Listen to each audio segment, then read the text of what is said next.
I'm Foster Hirsch, and it's my honor to interview good people at the Lambs, and we've got one of the best people tonight, somebody who is a man for all seasons in terms of show business, just everything from TV, radio, to podcasts and theater. And he's a fellow from the Bronx, and we're going to start out actually talking about the Bronx. He brought it up in his book. I'm not going to pass on that. Please welcome the one and only Julian Schlossberg. Thank you, Foster. Okay. And I'm holding in my hand book 2 of Julian's memoir, my first book, part 2. Yes. Part yes, 2. Yes. Part 1 and part 2 are for sale over there, and there's a certain discount involved. Yeah, actually, the first book was called Try Not to Hold It Against Me, which when you produce, that's what you have to say. And but I realized that after I wrote it, I went on a lot of shows and was interviewed, I realized that there were a lot of other shows I hadn't spoken about, and shows that I had done that I didn't leave out purposely. It's just the brain, like a computer, they tell us. You say something, and all of a sudden you start thinking, oh, right, I did that with him or her. So that's how the 2 came out. And Foster, if you go online or Amazon or wherever, bookshops, they charge $15 to $16 for each book.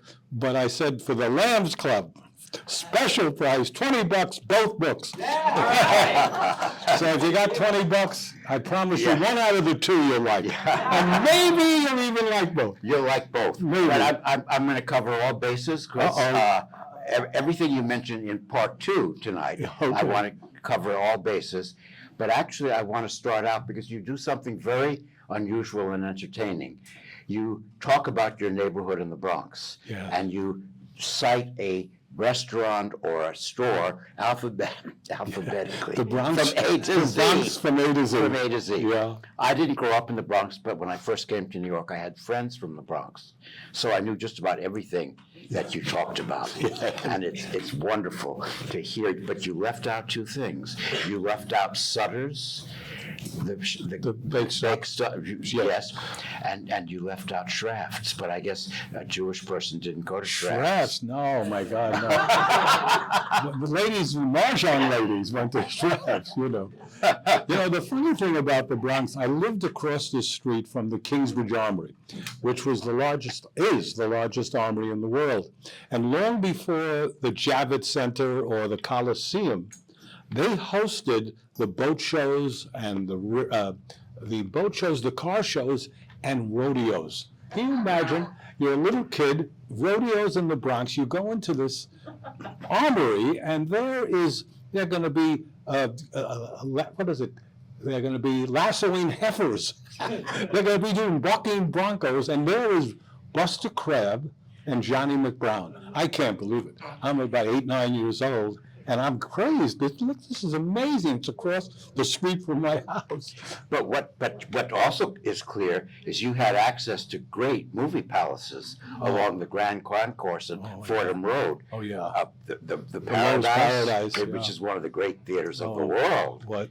Here's a theater, 3,000 seats, where in the ceiling clouds moving by and stars, and you go up marble staircases, and these incredible curtains come up teasingly, slowly. It was just extraordinary. But that's where we saw movies when we were kids. That's where at we places saw. Like that. And there were no multiplexes. No. That abomination didn't happen until much later. No, that's right. Yeah, everything was a single screen theater, most of them magnificent. And most of them magnificant, built during the Depression to get people to come And it worked. And it worked. It worked. It worked. But where are they now? But the Paradise is a church. But it's standing. It is standing, but rickety. Rickety, but it's standing. Yeah. The others, the Arkeo, Fordham, Ballantine, I went to all of them, all gone. And the Windsor. That I didn't know. Now, the Windsor was an amazing theater. The Windsor would take a Broadway play, and they would the subway circuit. The subway circuit. They would play one theater in each of the boroughs, and in the Windsor, that was the Bronx. That's where they did it. Okay. When I grew up, the theater had a triple feature: a Gene Autry or Roy Rogers short, a newsreel, cartoons, and a newsreel. And you would go in at 11:30, 12 o'clock, and you'd leave, it was dark. You come out, it was dark. It was an amazing time. But did that have any impact, you're going to all these wonderful theaters, on your first important job? You booked theaters for the Walter Reed Well, my organization? first so-called important job was with the ABC network. I started in 1964, 60 years ago.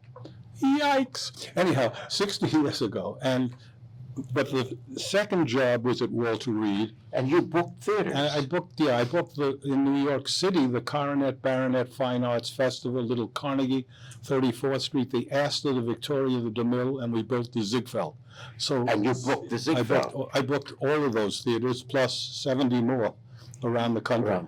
And what were your criteria for booking the theaters? Did you, to get the right film at the right house? Yeah, I mean, for example, excuse me,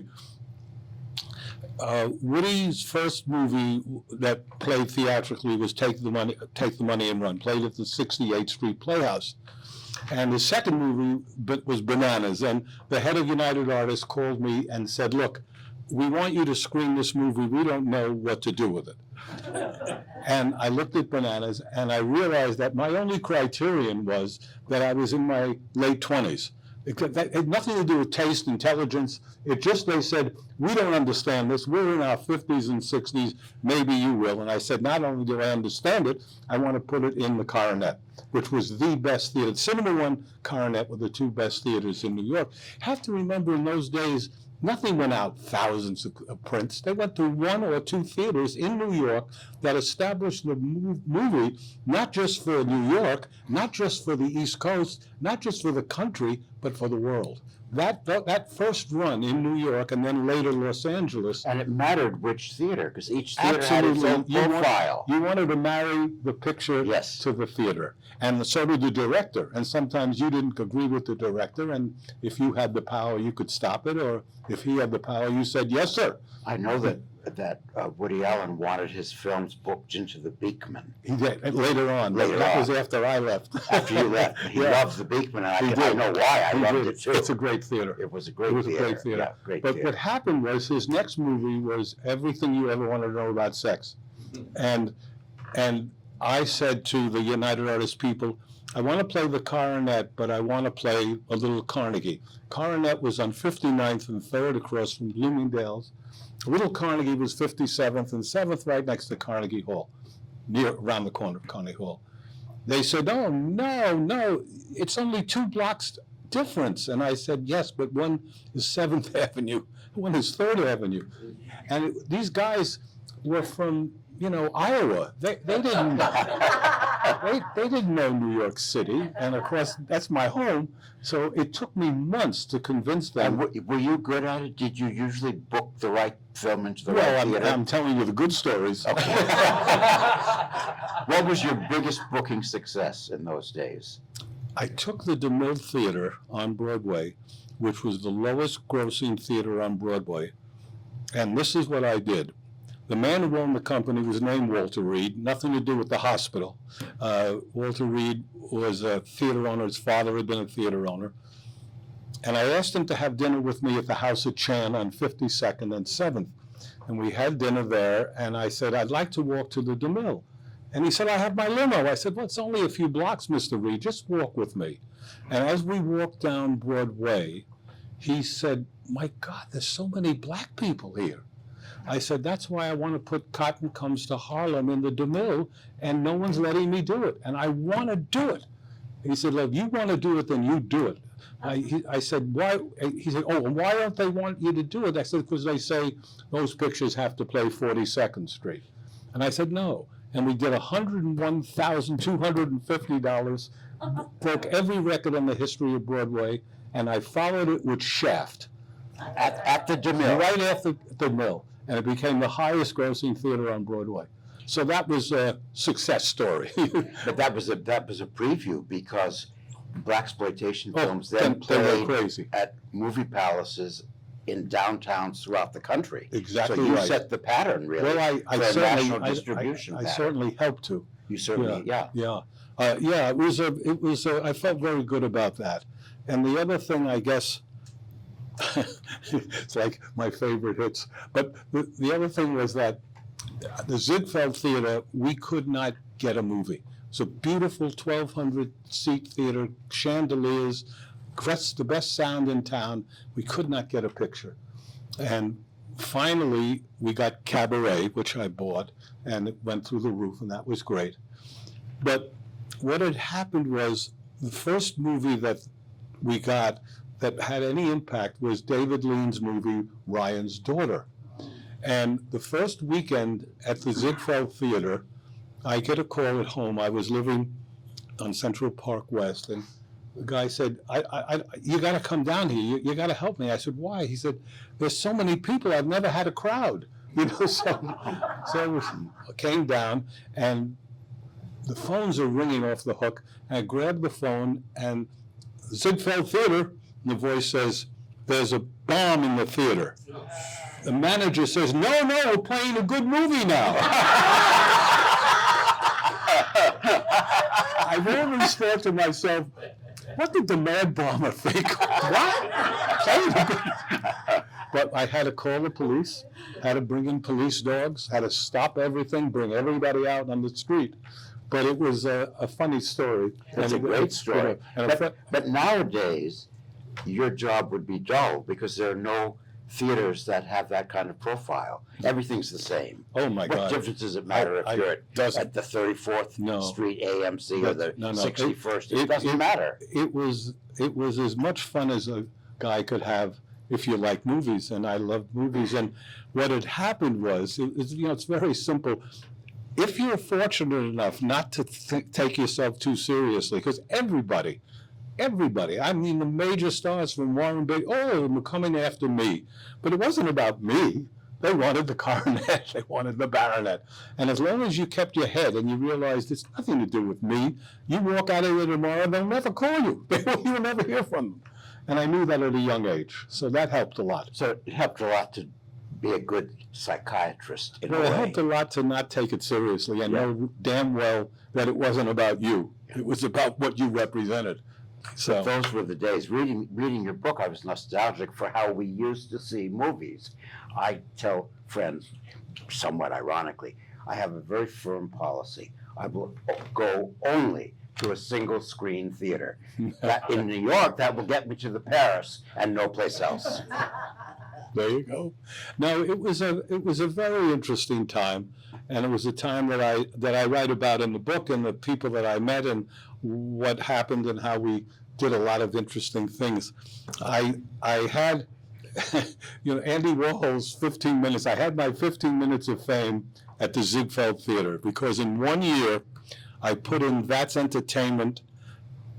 What was the roller coaster movie? Roller coaster, yeah, and not roller coaster.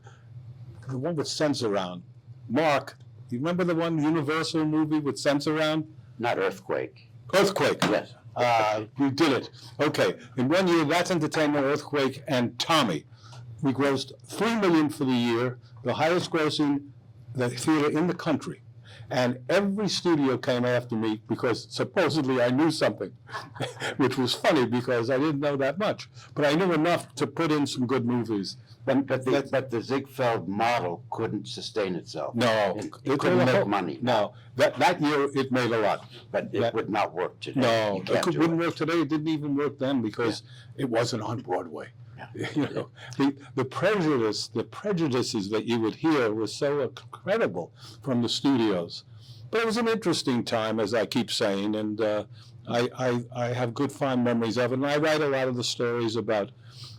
From there we go to I take as your second major career when you founded Castle Hill. Well, yeah. Even though Paramount, I was a vice president of Paramount for a couple of years. But you weren't happy there. I was miserable. It was the 2 worst years of my life. It really was awful. But I ended up meeting some of my closest friends, including Elaine May. And I would not have met her perhaps without that. And I ended up being her producer. And she writes the introductions to both books. And there's a lot of, we'll get to Elaine May, but Castle Hill. Tell us about Castle Hill. people have said to me over the years, I know you're from the Bronx. And I said, yeah, I am. And because you lived on Castle Hill Avenue, I had nothing to do with it at all. The name Schlossberg in German, Schloss is a castle, and Berg is really a mountain, could be a hill. I thought, well, first of all, I left Paramount to open this company. They have the mountain, so I can't take that. And also, you better not start out on a mountain. Maybe if you got a castle, make it a hill. So it became Castle Hill. And I was very fortunate to have met Elia Kazan. I stalked him. This is how I met him. And eventually, I got his. He had a very interesting deal with Jack Warner at Warner Brothers that 10 years after he made a 3-picture deal with them, the film would revert to him. Unbelievable at that time. Very few people had that. Hitchcock got it later with Wasserman got it for him. But Kazan had Face in the Crowd, Baby Doll in America, and that started my company. And people started thinking, well, if he represents Kazan, he must know something. The fact is, I didn't know that much, but I knew it. But you had Kazan. I had Kazan. And then I got Cassavetes, and all of a sudden it looked like I was going to get every Greek who ever made a movie. But, and then it just built. I ended up getting John Ford Stagecoach, Hitchcock's Foreign Correspondent. Did you have to like the films that you bought? You yourself? I loved the films, and then I bought the films that would help keep my company afloat. Because there was a difference between the two. There was a big difference. And I edited many of the movies I bought. I could take a movie that was unplayable and make it playable. I couldn't make it any good because it was no good. Yeah. But I could make it enough. I'll tell you a quick story, if I may. Carlo Ponti made a movie called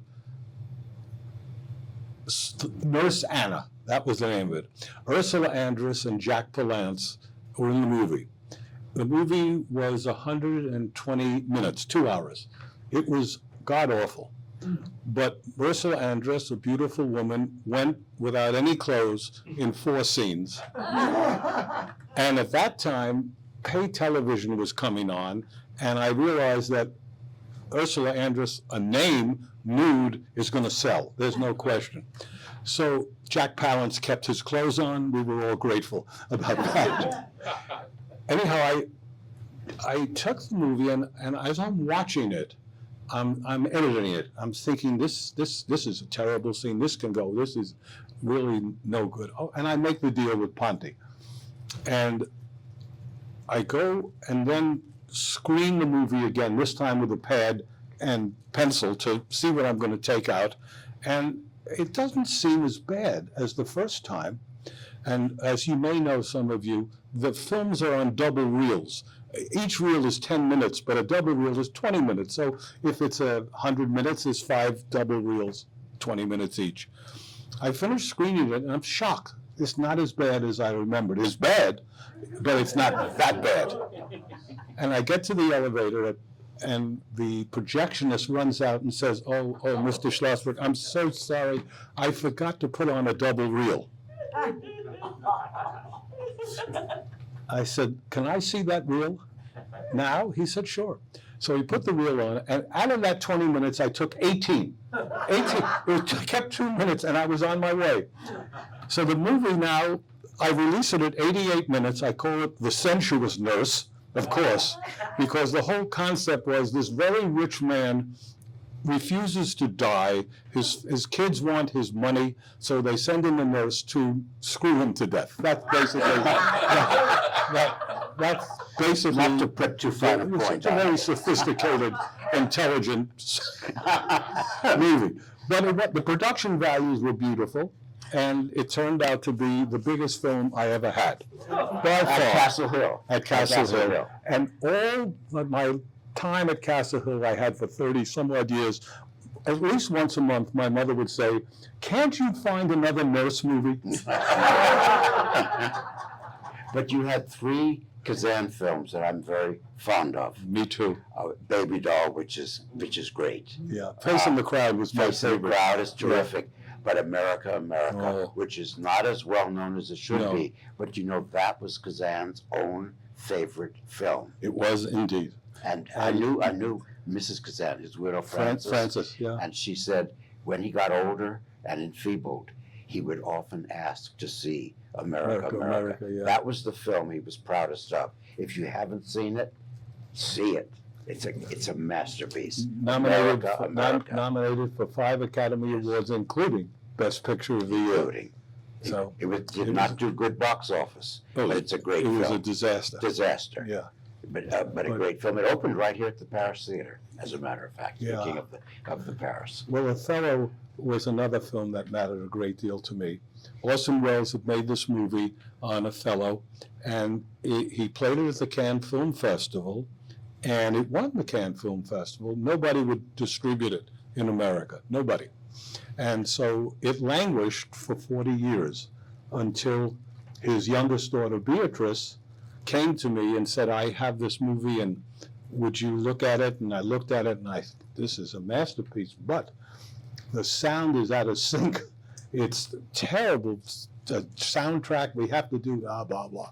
And so we did. It took me 9 months, and I worked with some great people. I'll tell this is a funny story. The best mixer, when you mix a movie, I don't know how much you know, so forgive me if you do know this. When you shoot a movie, you have 3 main tracks. The soundtrack, obviously, the dialogue, that noise that you hear, the sound effects, and then the music that you put in. And then you go to a final mix, and you take the 3 of them, and you make it into 1 track. So the guy who does this is the best guy in New York named Lee Dichter. He did Mike Nichols films, Bob Benton's films, Nora Ephron's films. Whoever was the big director, he would do. And I met him, and I knew him. So I called him, and I said, Lee, I've got this film I'd like you to look at. I have no time. I said, no. I don't want you to do it. I want your advice. Oh, okay. So I went over and I showed it to him, the first 10 minutes, which are spectacular.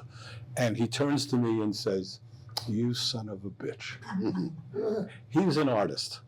And I knew he could not resist doing this movie.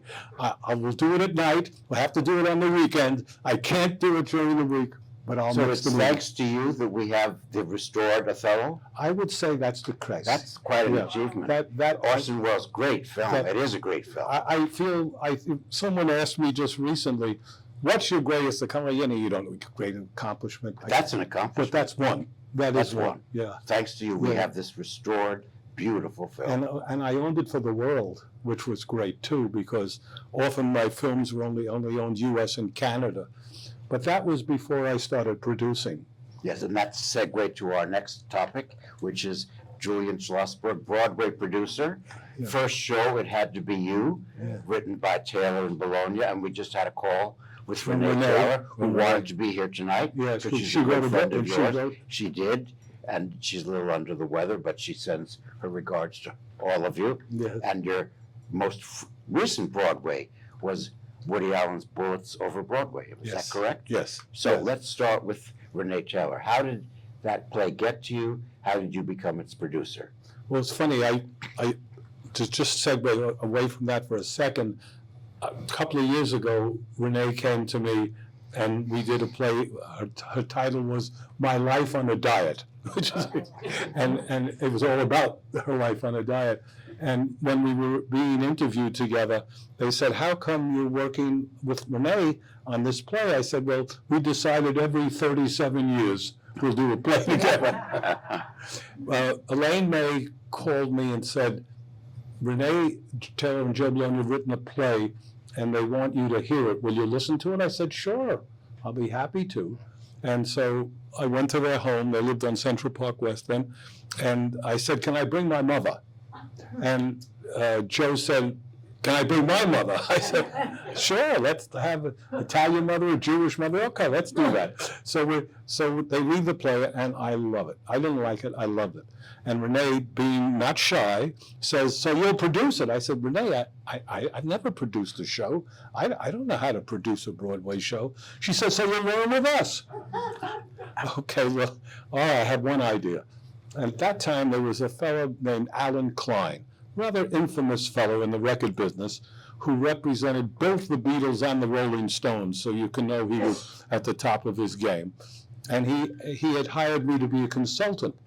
So I consulted for him, and I asked him to come look at this, listen to this play. So Renee and Joe read the play at my home at that point, and Alan says to the two of them, give me a few minutes, Julian, let me talk to you. So we go into my bedroom, and he says, you ever done a play? I said, no. I said, have you? He said, no. I said, well, I don't know. He says, well, come on, we'll learn on this play. And that's how it happened. He put up all the money. I mean, it's like, if you tell this story, you say, oh, who believed that? The hell? But he did. He just put up all the money, and that was my first Broadway play. First Broadway, but then you've done so many since. Well, I did, and you 40 or 50 more. You did almost all of Elaine May's plays. All of them. Yeah. Every time she wrote a play, you did it. Almost all of Woody's, too. And almost all. Yeah. But tell us about working with those two legends. Well, you know, how do you begin with Elaine? I mean, is she funny in the real world? She's funny as hell in the real world. She is. One summer, she was not feeling well, and August, so you can't get a doctor in New York, of course. And I'm running around. I finally get a doctor, and I say, Elaine, the doctor's on the phone. And she goes, hello, doctor, how am I?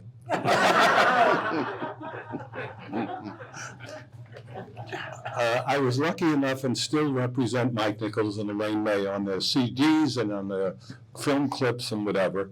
And one night having them over for dinner, I'm at the head of the table, Elaine's to my left and Mike's to my right. And Mike says to Elaine, God, it's such a shame we're not performing now. And Elaine says, yeah, oh my God, we'd have so much fun. And I said, Mike, what would you want Elaine do? He says, watch this. And he says, Elaine, I'm calling the emergency room at a hospital. And Elaine goes, press 1 if you're bleeding profusely. And off she goes. Press 2 if your arm is in a sling. I mean, on and on. And I'm screaming with laughter. And when I told that story recently, Elaine was in the audience, and she said, well, now I can't use that. When you worked with her as a producer, did you have any creative input? Oh, yeah, she loves it. Did she welcome that? I don't know about welcome. But yes, I did. But she said the best note she ever got was for me in Seattle. I had put together Alan Arkin and Elaine in a play called Power Plays, 3 1-acts. It's a whole stories in the book about how I did it and how I got it and blah, blah, blah. But at the preview in Seattle, about, I guess the second preview, Alan Arkin, who was also the director, was starring in 2 out of the plays. And he said, Julian, I don't know my blocking. You have to direct. You have to take over now. Like direct Jackie Gleason. Oh, I'll try. I'll do the best I can. So I started directing, giving notes at the end. And this is the note I gave Elaine. Elaine said, what do you think's happening in the second act? I said, they're dozing off, babe. She said it's the best note she ever got. Next night, boy, she took some cutting. She did. So she listened to you. Well, in that case. Case. But people listen to you if they agree with you most of the time. Really? I don't really find that I've been able to take someone like Larry Gelbart or Neil, all the people I've worked with, and my idea, you're going to do it. It just doesn't happen. Oh, I'll tell you, this is a funny story. I feel like Uncle Remus up here. We're out of town with death-defying acts. That was 3 1-acts that I did with David Mamet, Elaine May, and Woody Allen. And the reason, and I had come up with the title. We couldn't come up with the title. They wanted it to be 3. I said, oh, 3's a terrible title. Well, you come up with a better one. And in the middle of the night, I woke my poor wife up and said, I got it. Death-defying acts, because every one of the plays dealt with a little death in it. In Woody's play, the philandering husband at the end of the play gets shot and killed. And we're out in Stamford, Connecticut, and the first 2 plays are going over, people are laughing, everybody's having Woody's play, funny as hell, and then he gets shot and killed in a comedy. And so Woody would not come for the first 2 plays, he would come for his play. And he came up, and he would stand next to me. We're in the back of the theater, and I'd look at him, didn't say a word. He didn't say a word, and he leaves. And the second night he comes up, killed the husband, Paul Guilfoyle, wonderful actor. Down he goes, Paul does, and Woody walks out. And I'm trying, how am I going to convince this guy that he can't do this? It's just not going to work. And the third night, I turn to him, and he looks at me and says, okay, I'll cut that. Now, you have to remember, the guy's a stand-up comic. He feels an audience. He knows what's going on. But he still didn't want to do it. It took a few days. And, of course, nobody picked up on the fact that now, even though it's called death-defying acts, there's only 2 deaths. That third death doesn't take place. And he came up with a funny thing. Debbie Monk shoots Paul Guilfoyle in the backside. So that's how he got around the death part of it. When you sense something isn't working, how do you communicate that to the writer or the director? Or do you feel that a producer should do that? Well, it so depends on the writer, and who they are, what they've done, what your rapport is with them, how you've been working with them. With Woody, I just looked. I didn't say a word, but he knew. With Elaine, I said they're dozing off. So, I mean, there are notes, but it depends. Does a producer have creative input? Do you think a producer should? I think if they're a good producer, I mean, the word is so bandied around, it means nothing now. You watch a movie or television show produced by boom, boom, boom, boom, boom, boom. Come on. What that means is it's the actor's agent, the actor's manager, the actor's lawyer, the actor's mistress. It could be anything. They just put their names up there. But a real producer. And you are a real producer. Well, at least I thought so until tonight. Yeah, a real producer finds the material, works with the writer, hires the director, gets involved in the casting, and then is in charge with the advertising, the publicity, the promotion. That's what you do, and you're there all the time. If you want to get the production you want. I have a few rules. The first rule I have is with the actors, and I write about it in the book. Frank Langella was going to do a play with me, had a mixed reputation, but a great actor. And I went to see him, and I first thing I said to him, "What do you want from a producer?" And he was sitting up, and he went back in his chair. He said, No one's ever asked me that. I said, "Just tell me, what is it you want from me?" He said, "Don't lie to me. Just don't lie to me." I said, "You have a deal." I said, "Now, can I tell you what I want?" He says, "Sure. I said, "All I want you to do, know your lines, and if there's a problem, come to me if you're not being satisfied. Don't carry on, don't be in your trailer, don't be pissed off, whatever. Just come to me, and I'll try to solve it. I don't know if I can, but I'll try." And so that was a written deal that I did. With other people, so many of the people I've worked with over and over. Alan Bates, I did 2-3 shows with. Eileen Atkins, I did 3 or 4 shows with. So it would depend on the actor. With the writer is the more ticklish thing, because in a way you want to produce it, so you want to keep the writer on your side and try to get what you want. I mean, I like working with writers very much. And I like trying to find a way to get certain things changed if I can. But you choose material that you like, I'm assuming. You don't produce for the money. Well, if I did a bad job. No, I don't produce for the money. I've been offered, and that's a very interesting thing, I've been offered plays totally financed. Because, I should say, I hate raising the money. I don't dislike it. I can't stand it. I call it the tin cup syndrome. Some people really like it, and I wish I could partner with them, but I don't like doing it. And so I have to really love the project, because if I'm going to go out and get that money, I have to really believe in it, and I really want to see it happen. And I've been very fortunate that almost everything I wanted to produce, I've produced. Not everything. I had a great record up to COVID, but after COVID, I got very nervous about the kind of plays or movies I want to do, which are for a more mature, intelligent audience, which is dwindling as we speak. But what was that great thing about Adlai Stevenson? This woman, Adlai Stevenson is running for president against Eisenhower, and this woman comes up to him, he's governor of Illinois, and she says, "Governor, every thinking American will vote for you." And he said, "Then I'm going to lose." Now, when you were producing Bullets Over Broadway, and I saw, based on Woody Allen, a film I loved, I thought it was going to be a big hit.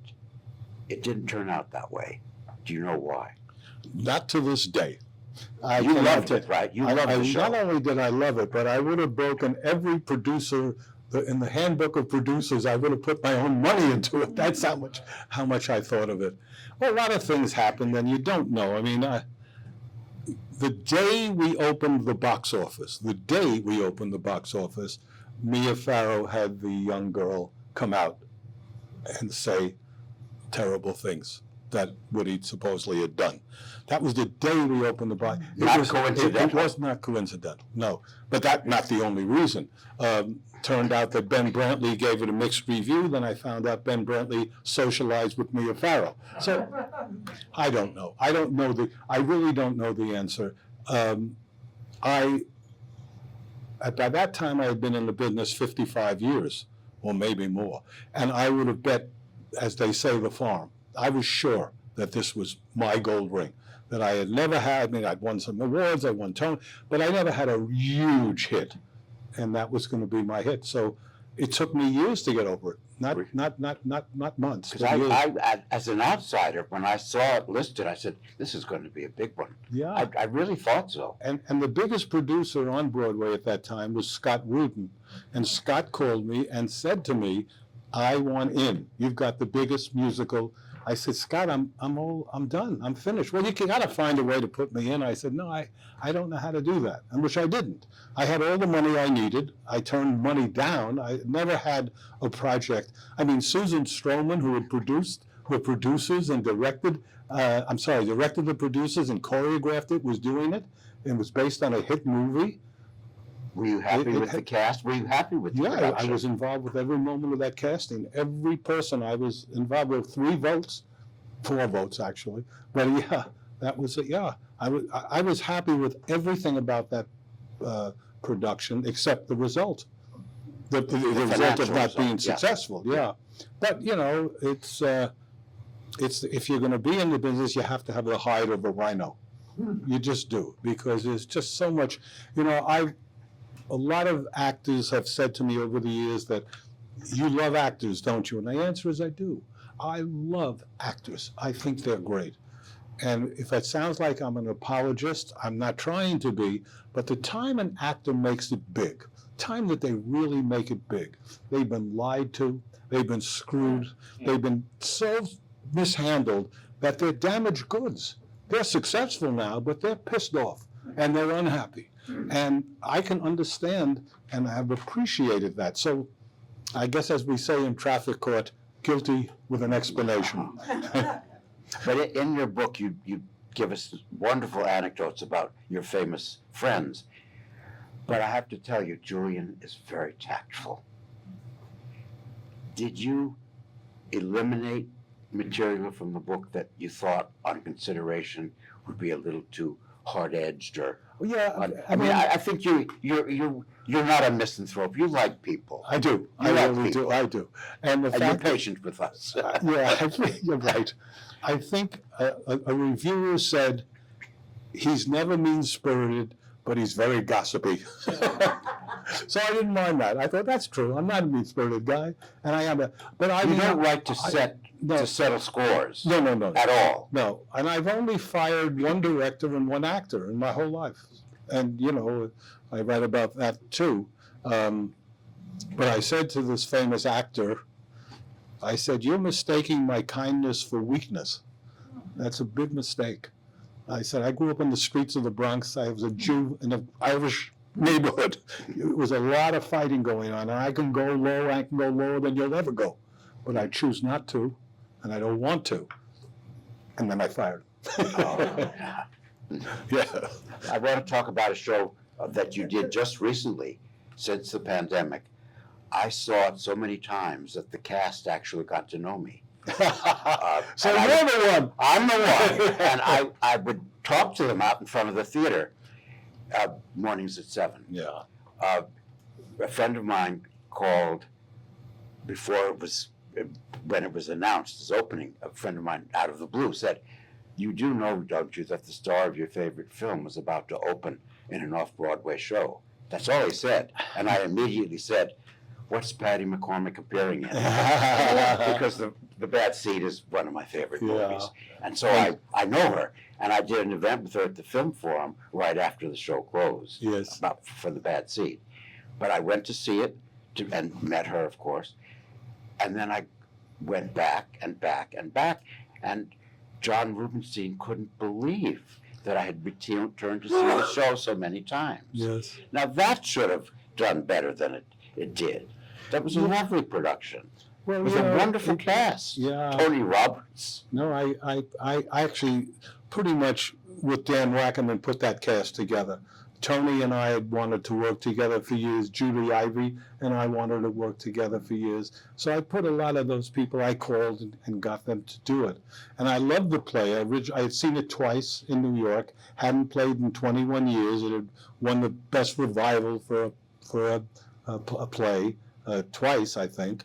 And I loved the play, but the audience was not coming out at that time. It was the beginning of COVID. And it's a show for an older audience, I think. And certainly for an older audience. And the older audience was shy. What's that? Did not do well. And Paul Osborne, when it became a big hit, he was going blind. The cast was enjoying the success, and not anymore. You're talking about the original production? The original production, yeah, the original, Was not a success? not the two revivals, the original. But the first revival, directed by Vivian Madeline Madeline. with Teresa Wright and Gary Right. Merrill, among Right. others, was one of the That was a great big- productions big of hit. New York theater Big hit. history. Yeah. I mean, that was amazing. It was. It That was was a an big amazing production. big success. Yeah. It's a lovely play, and I loved it. And when Dan Wackerman, who runs the St. Clements, came to me with it, I said, "I'll produce it," because I love that play. And I mean, you're going to be with a production, could be as a producer 6 months to a year, maybe more. It depends if it's a movie. And what I found is that I have to really like it if I'm going to produce it. I've turned down productions that were totally financed, which meant that I didn't have to do anything except what I love, which is the casting, working with the director and the writer. But I didn't like the play.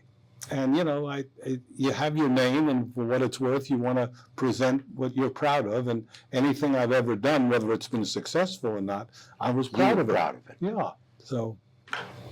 And in addition to doing everything that you've done, Julian does 2 weekly podcasts. Crazy. On movies and tales of, what is it? Tales of Hollywood. Well, I just did a wonderful interview, I think, with Woody Allen. Not he thinks, I think so too. Yeah. I heard it. It has to be heard. Tell them how they can. Yeah, watch it. it's well, you can see it. First of all, like every other moron who has a podcast, and there's plenty of us, it's on Apple, Spotify, Pandora, iHeart, whatever you get, Amazon, Audible, blah, blah.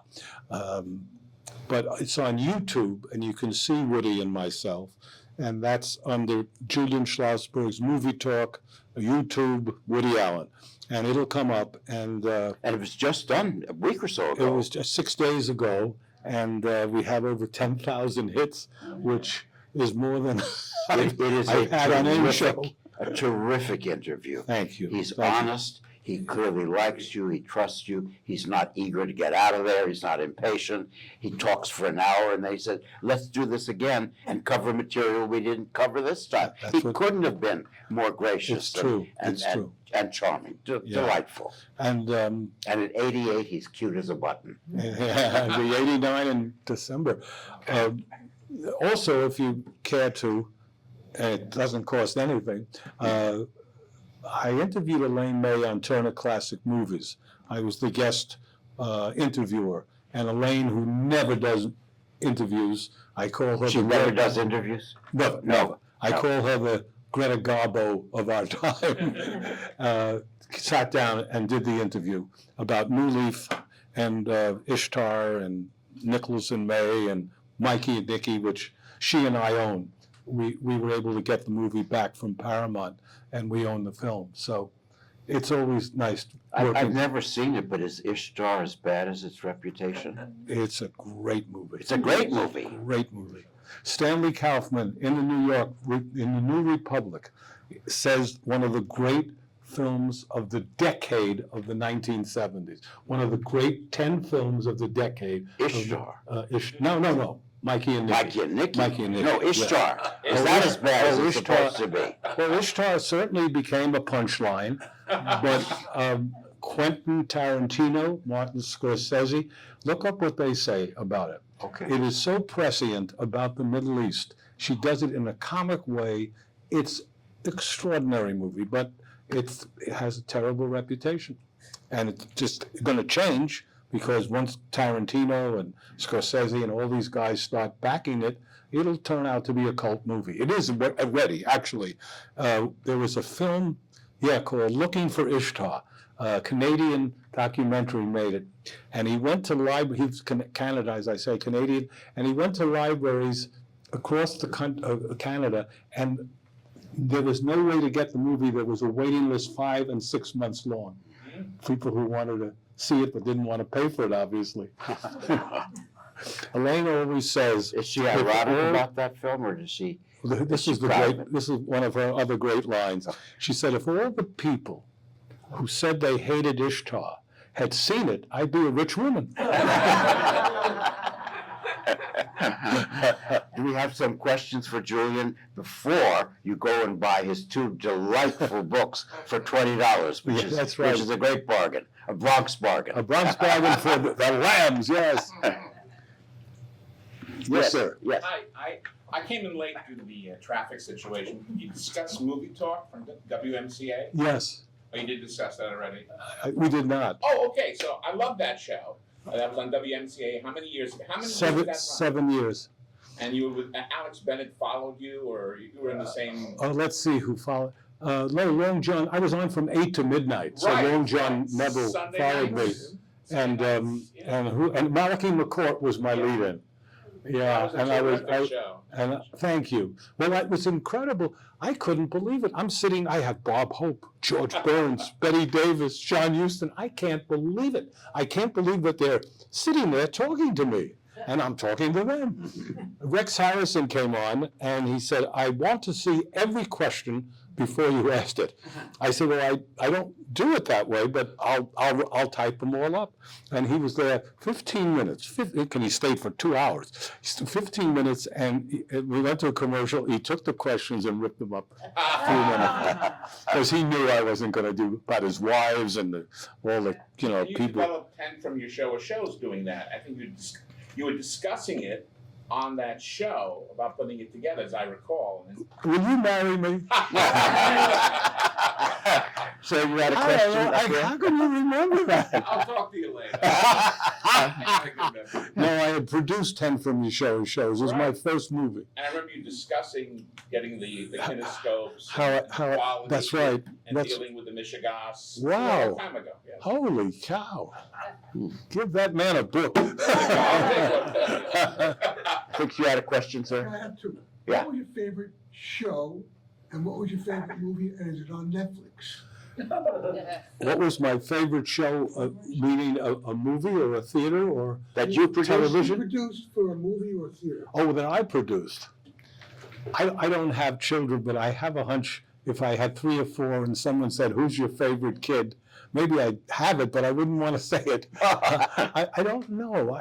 I don't know that. I'm very proud of Othello, as I said, because I know that without me, or I believe without me, it might never have seen the light of day, because 40 years it had just languished.